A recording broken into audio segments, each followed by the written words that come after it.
오늘 에베소서 5장의 말씀을 중심으로 깨어서 일어나라 라는 제목으로 함께 은혜를 나누고자 합니다. 우리가 하늘에 속한 모든 신령한 복을 받아 하나님께 사랑받는 자들이 되었습니다. 믿어지시면 아멘 하십시오.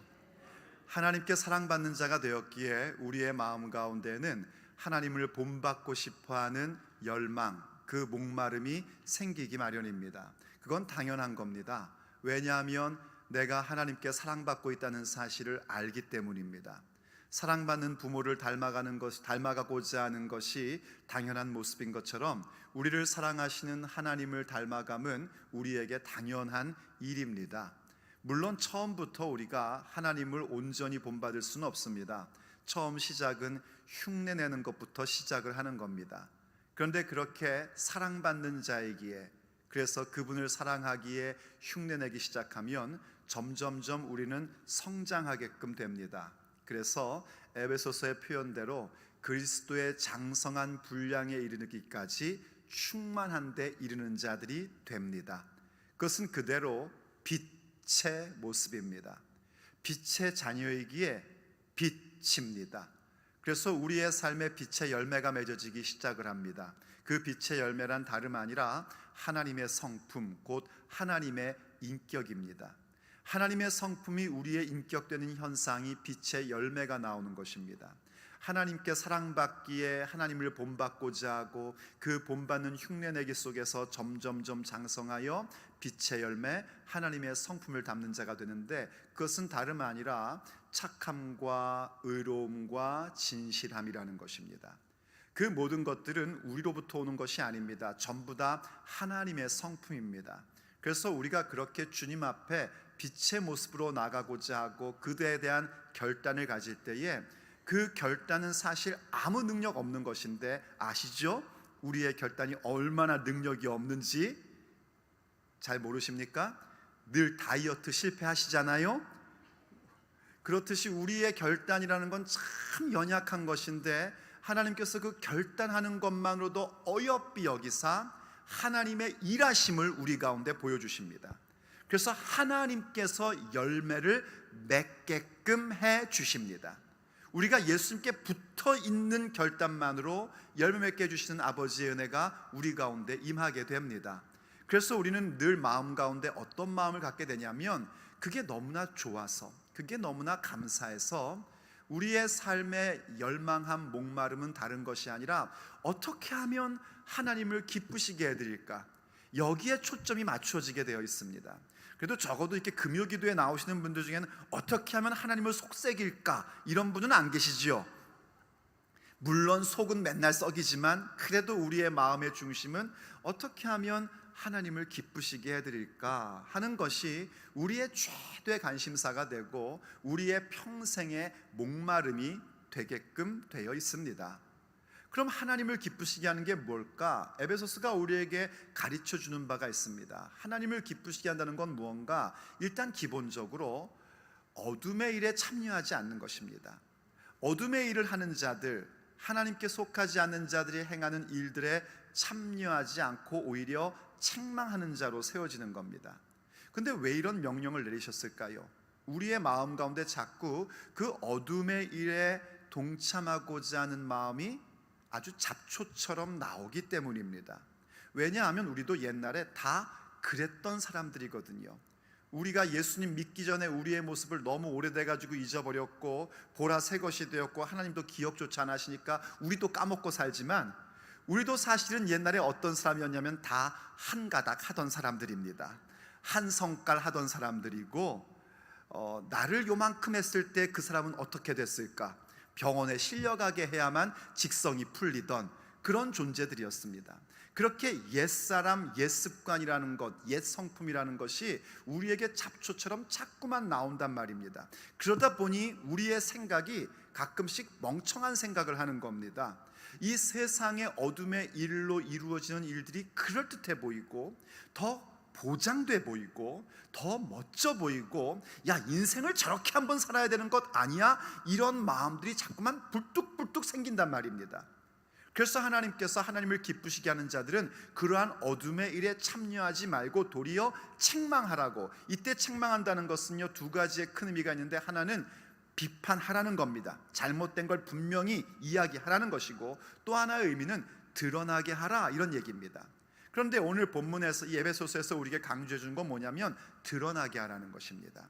어떻게 드러나게 하는가? 그것을 막 신문에 광고 내고 이렇게 해서 드러나게 하는 것이 아니라, 우리가 빛의 자녀로서, 우리가 빛인 존재이니까, 예수님의 빛으로 빛나는 존재니까, 우리의 그 빛으로 말미암아 그들의 부끄러운 일들이 드러나게 하라는 것입니다.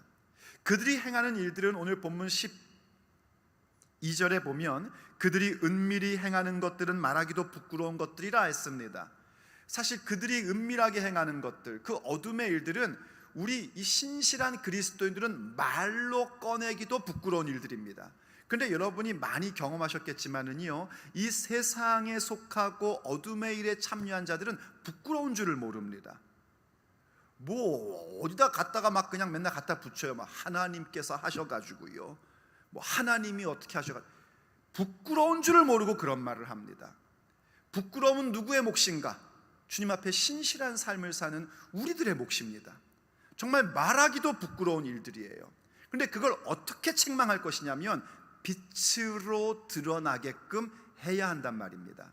그래서 오늘 본문 13절의 표현이 그거였어요. 그러나 책망을 받는 모든 것은 빛으로 말미암아 드러나니 드러나는 것마다 빛이니라. 이 말씀이 아주 굉장히 이렇게 약간 좀 포괄적인 의미를 생각하도록 애매한 표현이라고 했습니다. 원문도 이런 표현입니다. 영어 성경은 이걸 아예 의역하여 두 가지의 갈래로 설명하고 있지만, 성경 원문은, 헬라어 성경은 우리 개역 한글, 개역 개정 성경처럼 이렇게 이게 무슨 소리지 하는 것으로 표현되어 있습니다.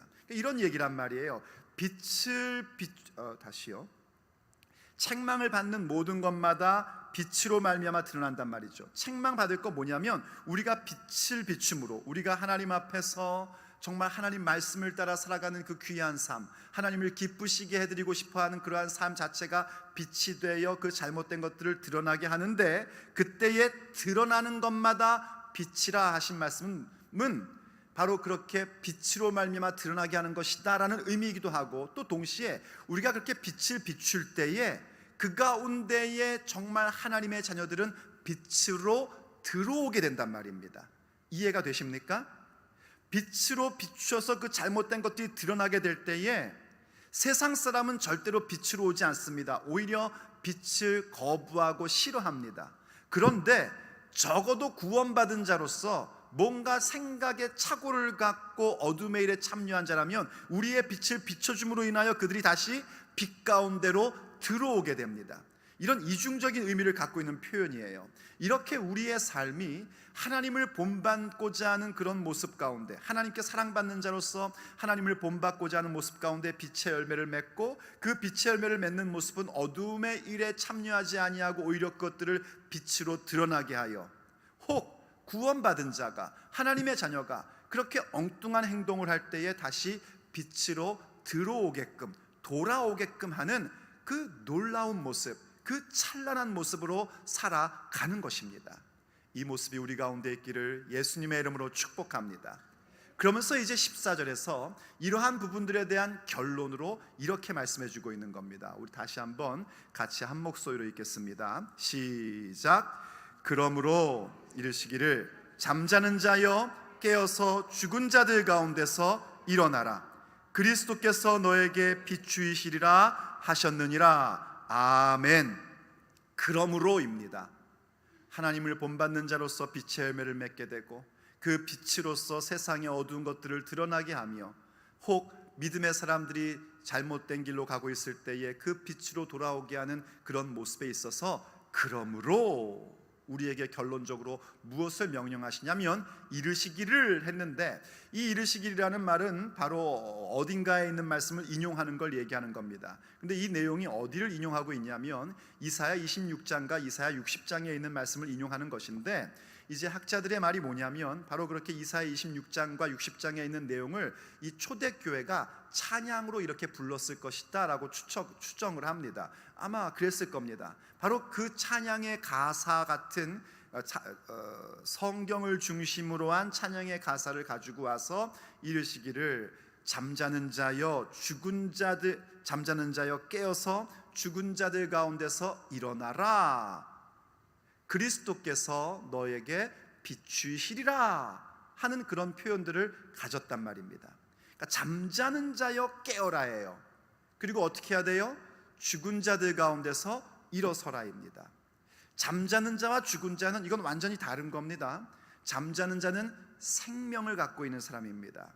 그런데 잠들어 있기에 죽은 사람들과 구별이 안 됩니다. 또 잠들어 있는 나 자신도 죽은 자들 가운데에 누워 있다는 사실을 잠자는 동안에는 알지를 못합니다. 그런데 깨어나면 어떻게 됩니까? 깨어나면 혼비백산을 하게끔 되어 있습니다. 내가 왜 죽은 시체들 가운데 누워 있지? 하고 벌떡 일어나서 나아가게끔 되어 있는 겁니다. 그 모든 모습이 어떤 모습이냐면 그리스도께서 우리의 삶을 비추어 주는 것이고, 그렇게 일어설 때에 어디로 가야 될지 또한 빛을 비추어 주십니다. 여러분들이 한번 상상을 해보십시오. 우리 왜 조용은 장로님 오래 교회 다니신 분들은 다 간증 들어서 아실 거 아닙니까? 한국 전쟁 때 청소년이었던가요? 학생이었는데 총살을 당하셨지 않습니까? 여기 뒤에서 총을 쐈는데 일로 나오셨단 말이에요. 그래서 기절을 하셨죠. 죽은 줄 아셨겠죠. 총살됐으니까요. 그런데 깨어나셨대요. 보니까 그때 총 맞았던 사람들 전부 다 죽어 있는 거예요. 그럼 어떻게 됩니까? 다 죽었네. 그리고 거기서 누워 계시면은 지금 안 계시겠죠? 거기서 일어나셔서 나오셨고, 그리고 80 지금 몇 세십니까? 84세신가? 그렇게 지금까지 하나님 사랑하고 지금도 새벽마다 일어나서 기도하시고 그런 모습으로 사는 겁니다. 그 얘기를 지금 하고 있는 겁니다. 분명히 믿는 사람이고, 분명히 하나님께 사랑받는 사람이요, 하나님을 본받는 자에 대한 갈망이 있고 빛의 자녀였고 빛인 존재인데 잠들어 있으면 죽은 사람과 구별이 안 된단 말입니다. 내가 죽은 사람들과 함께 있다는 것도 알지 못한단 말이에요. 그래서 우리가 그렇게 하나님을 본받고 빛의 열매를 맺는 그런 놀라운 신앙의 삶을 가지려면 잠자고 있어서는 안 되는 겁니다. 깨어나야 됩니다. 깨어나서 죽은 자들 가운데 일어나셔야 됩니다. 그리고 죽은 자들과 함께 뒹굴고 있는 것이 아니라 깨어있는 자로서, 일어선 자로서 하나님께서 원하시는 길로 가야 되는 겁니다. 그래서 오늘 우리가 함께 생각해 보고 싶은 건 뭐냐면, 이 깨어서 일어나라 하신 말씀이 과연 우리에게 어떤 메시지를 주고 있는가 하는 부분을 조금 깊게 함께 살펴보려고 하는 것입니다. 과연 주께서 오늘 우리에게 깨어서 일어나라 하신 그 말씀은 우리에게 어떠한 메시지를 주고 계시겠습니까? 첫째, 그것은요, 헌신의 사람을 향한 말씀이라는 사실입니다. 잠자는 자여 깨어서 죽은 자들 가운데 일어나라 이렇게 말씀하시니까 이 말씀은 요즘 신앙생활 잘 못하고 있는 사람, 이거 금요기도 나오다가 안 나오는 사람, 요즘에 주일날 예배 안 나오고 놀러만 다니는 사람, 이런 사람들을 향한 말씀이겠구나. 맞아요. 그런 사람들을 향한 말씀이 첫 번째입니다.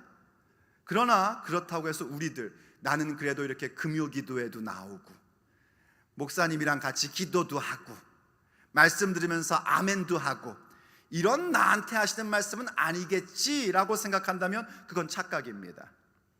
바로 하나님 앞에 오히려 헌신하고 하나님 안에서, 예수님 안에서 예수님의 승리를 경험한 우리들에게도 동일하게 주고 계신 말씀입니다. 사사기 4장에 보면 드보라라는 사사가 등장을 합니다. 이 드보라는 여선지자였습니다. 이 드보라의 이야기쯤 오면, 사사기의 드보라의 이야기쯤 오면은 사사가 이제 세 번째 오는 것인데요, 여러분도 사사기 말씀 많이 들어보셔서 아시다시피 사사기는 계속해서 반복적인 사이클입니다. 하나님께서 은혜를 베푸셨는데 백성들이 하나님을 배반하고 그래서 징계를 가하시고 부르짖으면 사사를 세우시고, 그래서 가장 전형적인 사사인 온니엘이 등장을 하고 그 다음 두 번째로 왼손잡이인 에훗이 등장을 합니다. 그럼에도 불구하고 이스라엘 백성이 또 하나님을 거역합니다. 그래서 하나님께서 어떻게 하시냐면 그 당시에 가나안 왕 야빈이라는 사람에게 성경이 표현하기를 팔았다 하십니다. 자기 백성이 고통을 받고 좀 벌을 받더라도 돌아오기를 원하시는 아버지의 심정인 겁니다. 그래서 그 당시 야빈에게는 시스라라는 군대 장관이 있었는데 그 군대 장관은 철병거 900승, 철병거 900개를 거느리는 아주 위대한 장군이었습니다. 그 장군이 이스라엘을 치고 들어온 겁니다. 그리고 계속해서 괴롭힌 겁니다. 20년 동안 괴롭혔대요. 그래서 이스라엘 백성이 하나님 앞에 부르짖게 되자 하나님께서 세우신 사사가 바로 여자 사사, 유일한 여자 사사인 드보라 선지자입니다. 그 이야기는 어떤 얘기냐면 앞에 있었던 온니엘, 에훗 이러한 사람들은 어떤 그 좀 이렇게 뭐랄까요, 굉장히 온니엘 같은 경우는 전통 있는 집안의 사람이고 에훗 같은 경우는 용사죠. 그러한 사람들을 통해서 한 것인데 이 드보라의 이야기는 특이점이 뭐냐면 아주 평범한 사람들, 어떻게 보면 참 부족한 사람들, 이러한 사람들을 모아서 하나님이 자기 백성 이스라엘을 구원하시는 이야기입니다. 하나님의 이야기란 말이에요. 그래서 드보라의 등장도 보면은 여러분들이 사장에 이렇게 사사기 4장을 보면 한국어 성경은 그렇게 안 되어 있지만 원문을 보면 이렇게 표현이 나옵니다. 드보라 한 다음에 그 다음 나오는 드보라의 설명이 뭐냐면 이렇게 보셔야 되죠. 드보라 한 다음에 아내, 여선지자, 아내, 라피도세 이렇게 단어 배열을 하고 있습니다. 뭘 강조해주고 있는 거냐면 드보라라는 여인이 뭔가 막 굉장한 여장군 이런 사람이 아니란 말이에요. 평범한 아내란 말입니다. 평범한 라피도시라는 사람의 아내인데 어떻게 하나님께서 은혜를 주셔서 여선지자 역할을 하고 있었어요. 그때 그 여선지자 역할도 뭔가 대단한 것이 아니라요, 어떻게 보면 이렇게 행정적으로 백성들을 재판해주고 돌봐주는 그런 역할이었던 겁니다. 그런데 그때 이 드보라에게 하나님의 말씀이 임하고 그를 사사로 세우시고 여자가 나가서 싸울 수 있는 문제가 아니기 때문에 그때 장군인 바락이라는 장군을 통하여 하나님께서 일하게끔 하십니다. 그런데 이 바락이라는 장군이요, 그 메시지를 듣자 당신이 나와 함께 가시지 않으면 난 안 가겠습니다 라고 얘기를 해요. 부정적으로 보면은요, 아니 하나님께서 말씀하시면 남자가 좀 남자답게 나가서 싸울 것이지 라고 얘기할 수 있지만 긍정적으로 보자면 뭐냐면 연약하지만 선지자께서 함께 하신다면 그건 하나님이 함께 하신다는 증거니까 그렇다면 내가 저 시스라의 900승이나 되는 철병걸지라도 내가 목숨 걸고 한번 해보겠습니다, 이런 의미인 겁니다.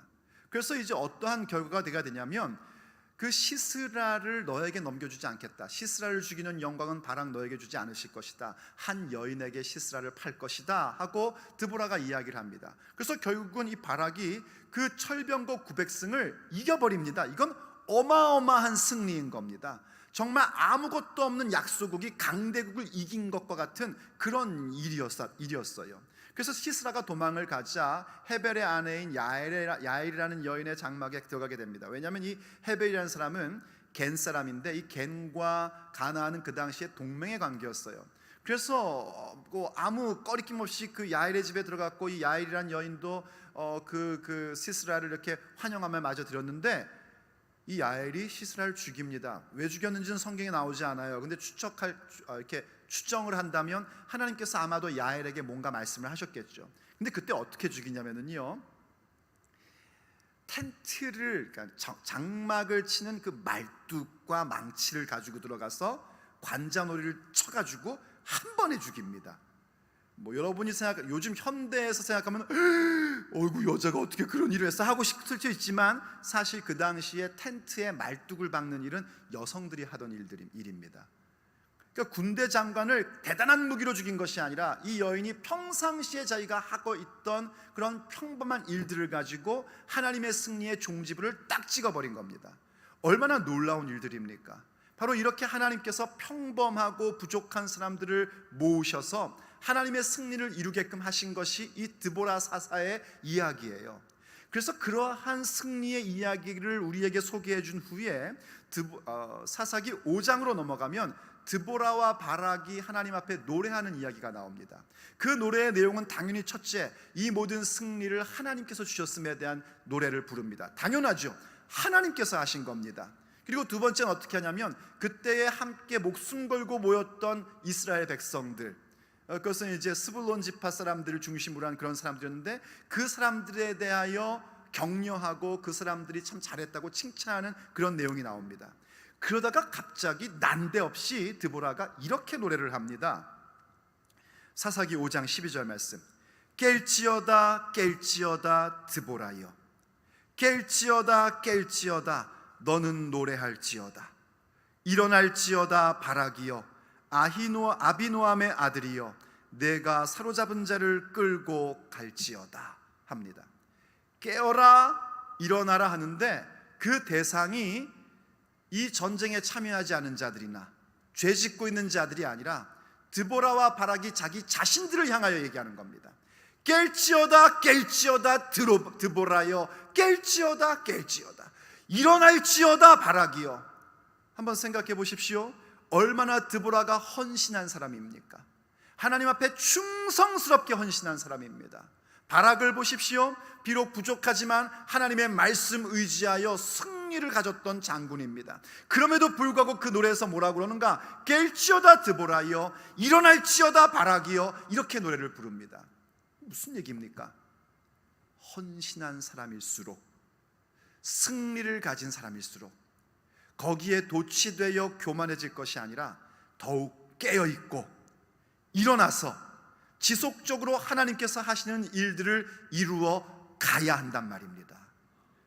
그래서 이 깨어서 일어나라는 말씀은요, 그저 예배 잘 안 드리고 요즘 조금 신앙생활 게을리하는 자들을 향한 말씀뿐만이 아니라 우리와 같이 하나님 앞에 헌신하고 싶어하고 주의하고 싶어하고 기도하는 우리들조차도 우리 자신을 향하여 부르짖어야 될 내용인 겁니다. 깰지어다 나여, 일어날지어다 임영희여 하고 부르짖어야 되는 것입니다.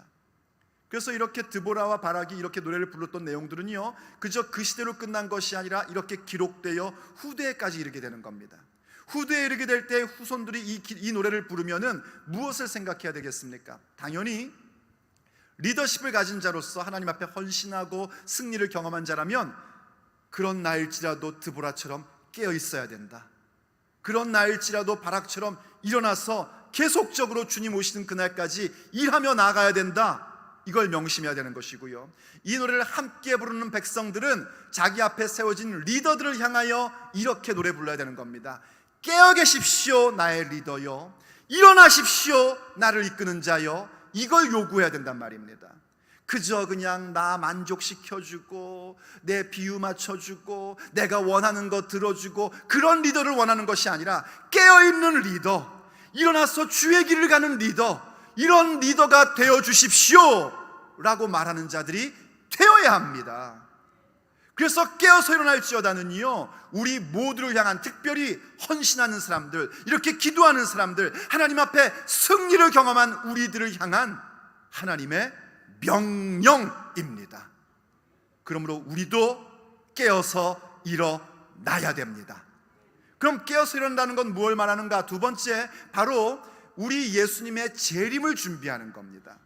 예수님께서 깨어있으라 하시는 말씀을 할 때에 두 가지 중요한 걸 얘기하는데 그 중에 하나가 뭐냐면 바로 주님의 재림을 준비하라는 것입니다. 예수님 반드시 다시 오십니다. 오신다고 해놓으시고 2000년 동안 지났으니까 안 오시겠지라고 생각하면 그것은 깨어있는 자가 아닙니다. 2000년이나 지났기 때문에 예수님 오실 날은 매우 가까워진 것입니다. 매우 가까워졌습니다. 매우, 아주 매우 가까워졌습니다. 이 예수님께서요, 직접 예수님께서 다시 오실 때 일어날 일들에 대해서 성경이 기록하고 있는데 마태복음 24장, 마가복음 13장, 그리고 누가복음 21장에 예수님이 직접 마지막 때 어떤 일들이 일어날 것이다 하는 말씀을 주셨습니다. 물론 누가복음 17장에도 있습니다. 특별히 마태복음 24장에 보면은요, 성경 있으신 분 이렇게 찾아서, 시간이 없으니까 제가 읽어드리지 못하고 그냥 설명을 드릴 테니까 한번 찾아서 이렇게 보시면서 설명을 들으시면 더 도움이 될 겁니다. 이 24장에 들어가면 제자들이요, 예루살렘 성전을 보고 예수님께 그런 얘기를 하는 겁니다. 다른 복음서의 표현을 빌리자면 주님 멋지지요? 정말 아름답지 않습니까? 이렇게 이제 성전에 대해서 얘기를 하니까 예수님께서 뭐라고 그러시냐면 너희들 저 성전이 돌 위에 돌 하나도 남지 않게 될 것이다. 이렇게 성전이 무너지는 걸 얘기하십니다. 그 성전이 무너진다는 건 유대인들의 입장에서 마지막이라는 것이거든요. 멸망의 때라는 얘기거든요. 그래서 제자들이 예수님께 묻는 겁니다. 과연 주님께서 다시 임하실 때에 마지막 때 어떤 일이 벌어지겠습니까? 라고 질문을 합니다. 그래서 그 뒤에 24장 4절부터 예수님께서 답변을 주시는 장면이 나와요. 그래서 이 24장을요 이렇게 배웠습니다. 24장을 확대경을 가지고 이렇게 딱 펼치면 요한계시록을 쫙 줄이면 마태복음 24장. 예전에 제가 신학대학교 다닐 때 그렇게 배웠던 기억이 납니다. 근데 참 일리 있는 얘기예요. 그래서 예수님께서 어떤 일이 일어날지 얘기하시는데 우리가 늘 뭐라 그러죠? 많은 관심을 갖고 있는 일테면 난리와 난리의 소문, 나라와 나라가 민족이 서로 전쟁을 하는 것, 기근, 지진 이러한 것들은 재난의 시작이다라고 말씀을 하십니다. 그게 끝이 아니란 말이에요. 그건 시작입니다. 그래서 우리가 알다시피 지난 역사를 보면 그런 일들은 늘 있어 왔습니다. 반복적으로 전쟁이 있었고, 반복적으로 기근이 있었고, 반복적으로 지진이 있었고, 그런 일들이 늘 있었고, 난리의 소문들은 그렇게 늘 역사 속에 있어 왔습니다. 그건 재난의 시작이란 말이에요. 그럼 우리는 어떻게 해야 되는가? 그러한 것들을 볼 때 우리에게 원하시는 게 있단 말입니다. 이걸 얘기하신 이유는 그거예요. 그런 난리의 소문을 들을 때에, 기근이 올 때에, 지진이 있을 때에, 전쟁의 소식이 올 때에 우리가 생각해야 될 건 뭐냐면 라면을 사놔야 되나? 쌀을 모아야 되나? 이거이 아니고 주님께서 다시 오신다고 했지, 주님께서 다시 오시마 약속하셨지, 이걸 생각해야 된단 말입니다. 지난 2000년의 교회들은 항상 이런 일이 있을 때마다 주님이 다시 오시려나? 이 믿음을 가지고 지금까지 온 겁니다.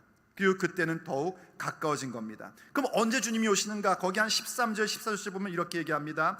끝까지 견디는 자는 구원을 얻으리라. 사실 이러한 일들이 생기면서 사람들은 점점 서로를 미워하게 되고요, 점점 그들이 불법이 성해짐으로 사람들 마음 가운데 사랑이 식어버립니다.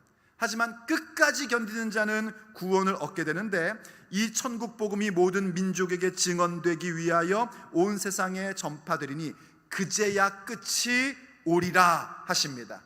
왜 우리가 땅끝까지 복음 증거하려고 그러죠?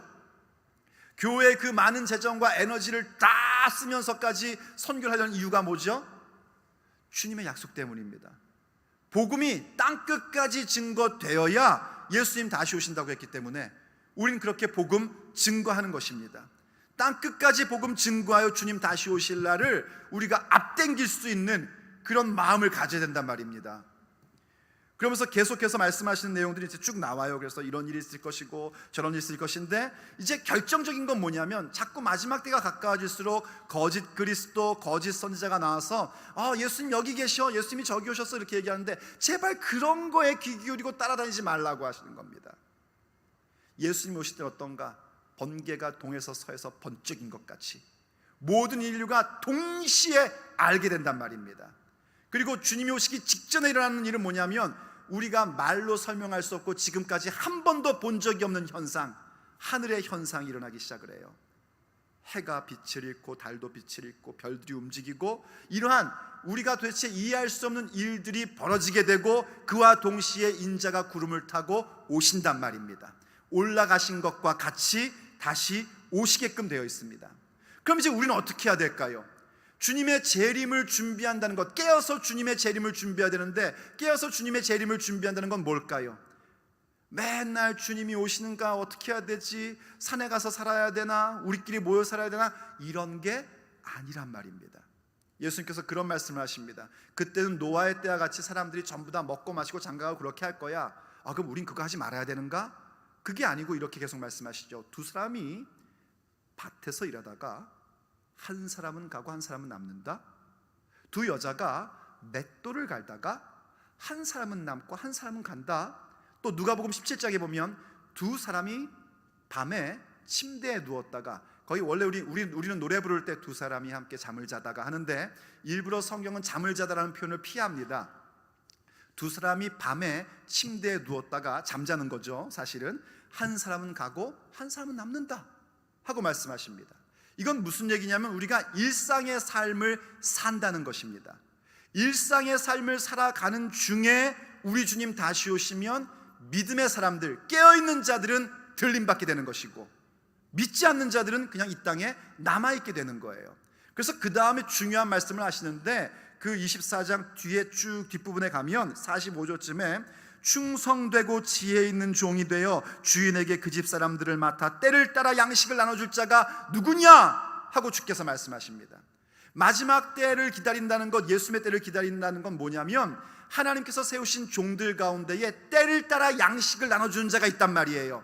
이때 양식은 육체의 양식이 아니라 영의 양식을 얘기하는 겁니다. 때를 따라 하나님의 그 말씀, 주인의 창고에서 하나님의 말씀을 나눌 자가 누구냐 하고 그 종들을 찾으십니다.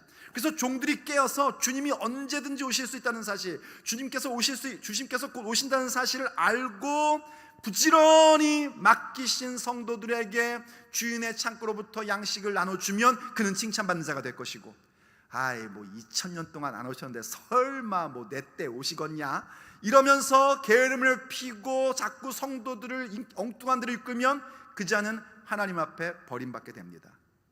이런 말씀을 주님께서 쭉 하십니다. 그러면서 25장 들어가서 무엇을 말씀하시냐면 그때의 천국은 하시며 유명한 세 가지의 비유로 말씀을 하십니다. 그러니까 그때의 천국은 뭐냐면 마태복음에서 천국은 무엇을 강조하냐면요, 하나님의 통치가 지금 현재 우리에게 임한 것을 강조하거든요. 그래서 마태복음 13장의 천국 비유도 보면 전부 다 현재 우리가 하나님의 통치를 받아들여서 어떻게 성장하고 어떻게 그것을 우리가 더 간구해야 되고 이런 걸 얘기하는데, 이제 25장 오면 그때 바로 마지막 때 우리 주님 다시 오실 때 천국은 어떤 것이냐 하고 보여주시는 것이 바로 열처녀의 비유인 겁니다. 이해되십니까? 분명히 10명 다 신랑을 기다렸어요. 그리고 또 공교롭게도 10명 다 어떻게 했어요? 피곤하니까 졸았어요.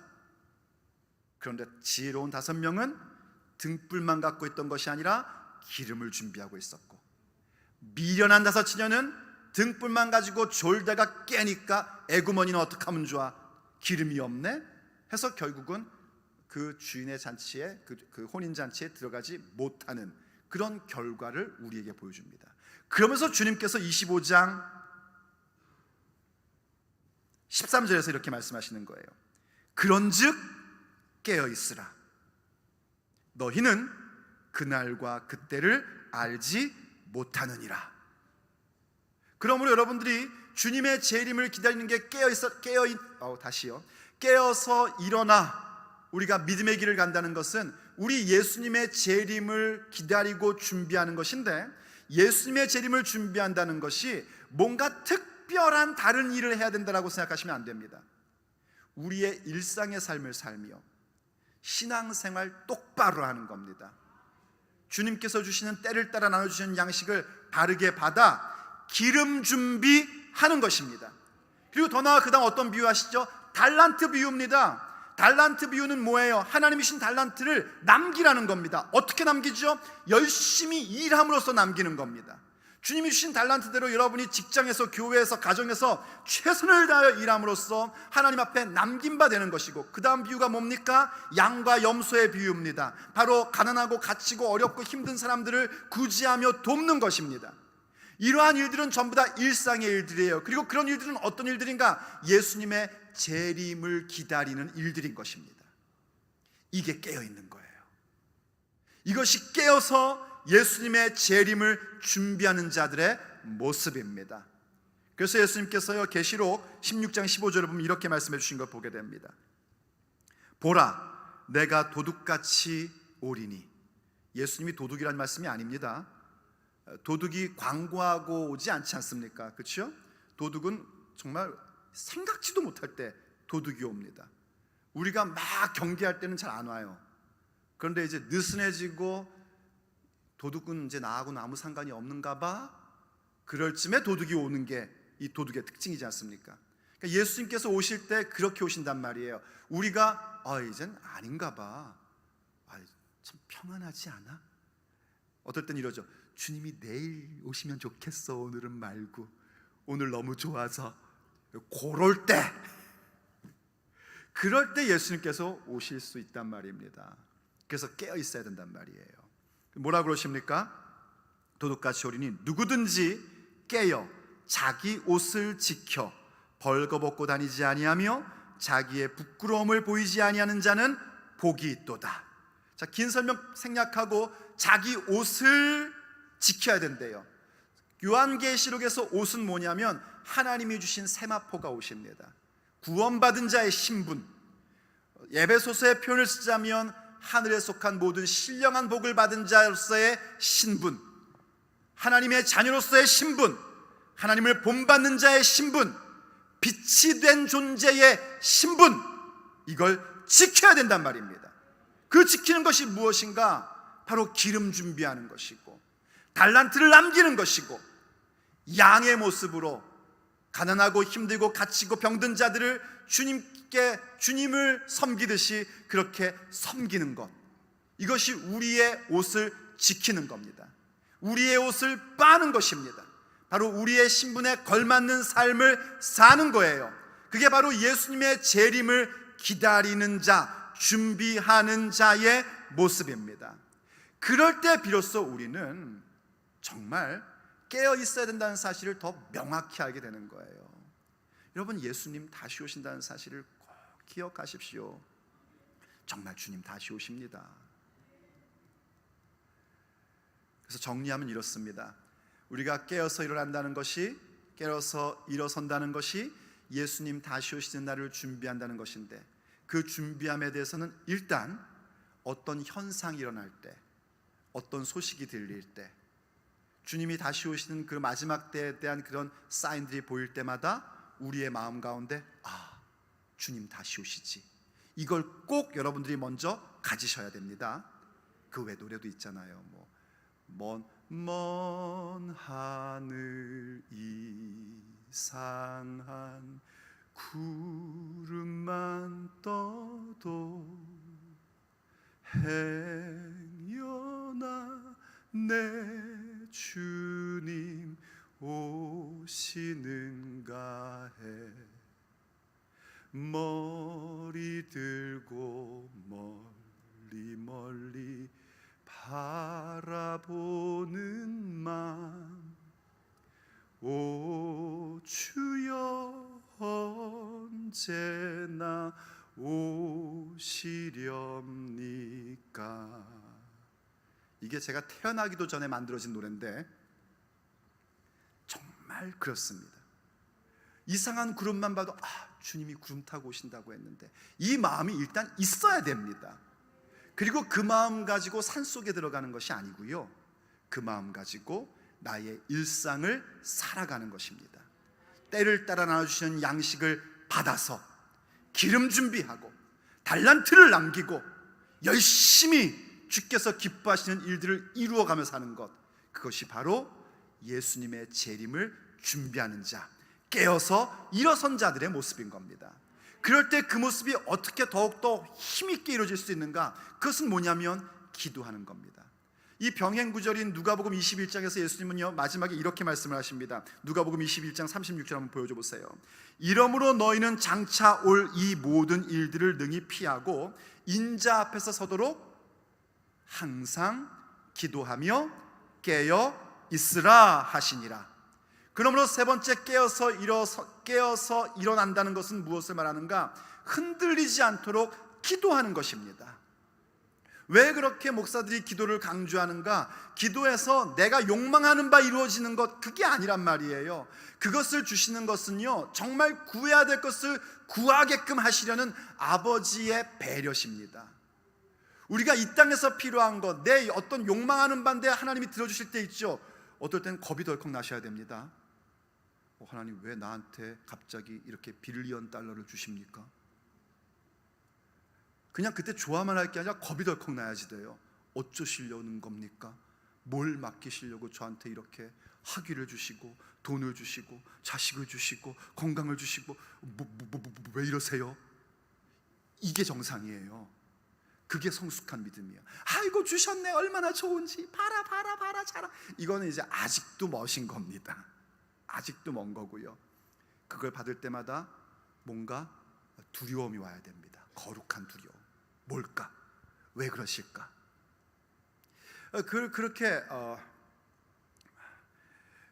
그렇게 주님께서 다시요. 그렇게 해서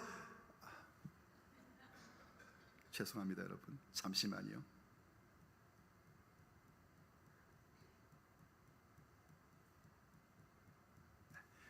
그렇게 우리가 기도한다는 건 뭐냐면, 그렇게 내가 욕망하고 내가 원하는 것을 이루어지는 그런 차원을 넘어서서 정말 하나님께서 우리에게 보기를 원하시는 것, 우리가 나아가기를 원하시는 것, 그 방향으로 가기 위하여 하나님의 도움을 구하는 것입니다.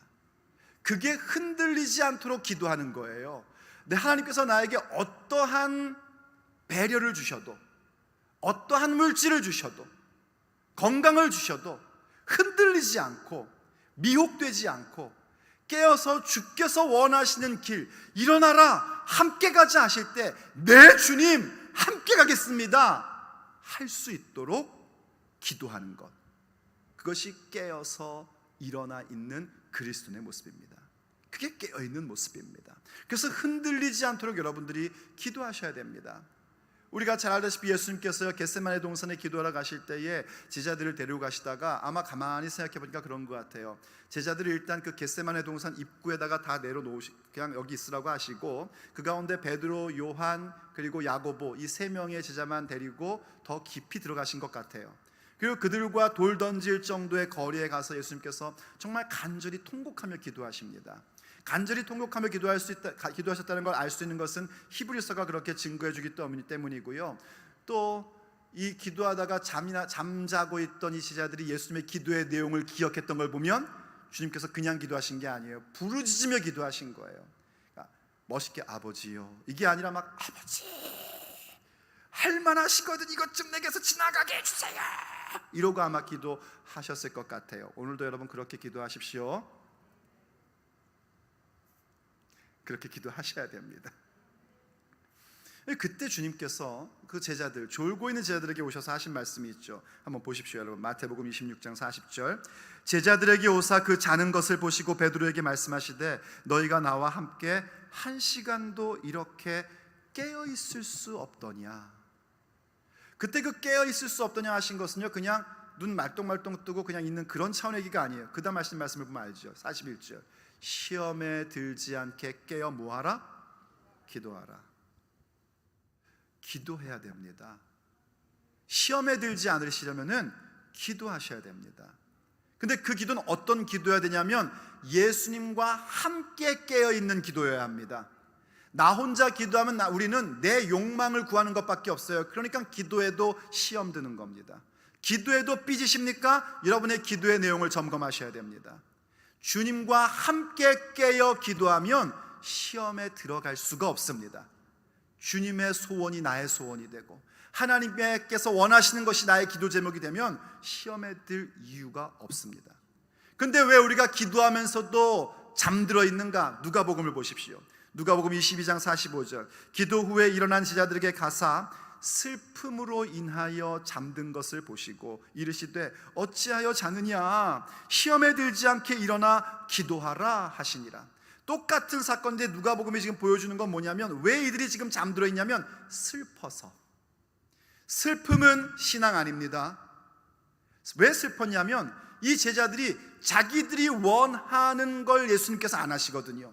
예수님께서 마지막 날 밤 하신 말씀 들어보면 예수님 잡히시겠다는 얘기고 십자가의 길을 가시겠다는 거예요. 제자들은 아직 그 길이 생명의 길이고 구원의 길이고 영광의 길이라는 걸 이해를 못합니다. 그래서 그들의 마음이 슬펐던 겁니다. 슬프니까 어떻게 돼요? 기도의 자리에 나와 있는데 잠자 있는 거예요. 잠들어 있는 거예요. 아니, 육체가 잠들어 있는 차원의 문제가 아니란 말입니다. 육체는요, 잘 시간 되면 잠 주무셔야 됩니다. 아까도 그랬잖아요. 둘이 함께 자다가 한 명은 올라가고 한 명은 내려간다고. 잠 주무셔야지 돼요. 깨어있으라고 해서 오늘부터 계속 난 밤새리라, 이건 큰일 납니다. 주무셔야 됩니다. 우리의 영이 깨어 있어야 됩니다. 영이 깨어 있으면은요, 주무시다가도 기도하십니다. 어떤 분이 그러더라고요. 자기 남편은요, 자다가도 잠꼬대라는데 방언을 한대요. 얼마나 감사해요. 자다가 욕하는 것보다 훨씬 낫잖아요. 자다가 돌아서면서 막 욕하고 막 동그라미 세모 네모 이런 거 하는 것보다 잠자다가 잠꼬대라는데 랄랄랄랄랄랄랄 방언을 하고.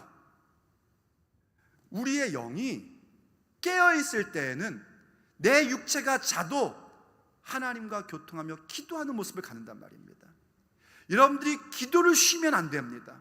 기도를 쉬지 말고 기도하라는 얘기가요, 하루 종일 24시간 늘 기도해야 된다, 이러한 말씀의 개념이 아니란 말이에요. 내 영이 깨어서 늘 하나님과의 교통 가운데 있는 것이고, 내가 하나님 앞에 기도하기로 작정한 그 시간을 절대로 놓치지 말아야 된단 말입니다. 기도 시간을 여러분이 양보하시면 안 됩니다. 다른 거는 양보해도 괜찮은데 기도하는 시간만큼은 양보하지 않고 깨어서 기도하는 자가 되셔야 됩니다. 예수님과 함께 깨어서 기도하는 자, 그 사람만이 흔들리지 않습니다. 그 사람만이 마귀의 공격 속에서도 능히 그 마귀의 계획을 이기는 자들로 세워질 수 있습니다.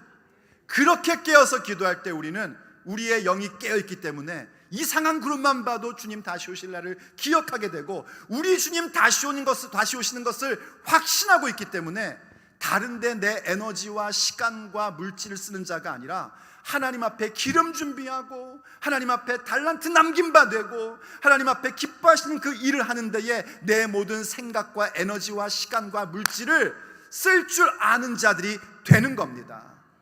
그들이 깨어있는 자요, 그들이 일어서는 자요, 그들이 바로 하나님을 기쁘시게 하는 자들입니다. 사랑하는 여러분, 함께 깨어나십시다. 함께 일어나십시다. 기도합시다. 주님 다시 오시는 그날까지 결단코 기도를 쉬지 마십시다. 우리가 깨어있는 영이 되어서 하나님을 기쁘시게 하는 일들로 우리의 발걸음이 채워질 줄로 믿습니다. 그러므로 오늘도 주님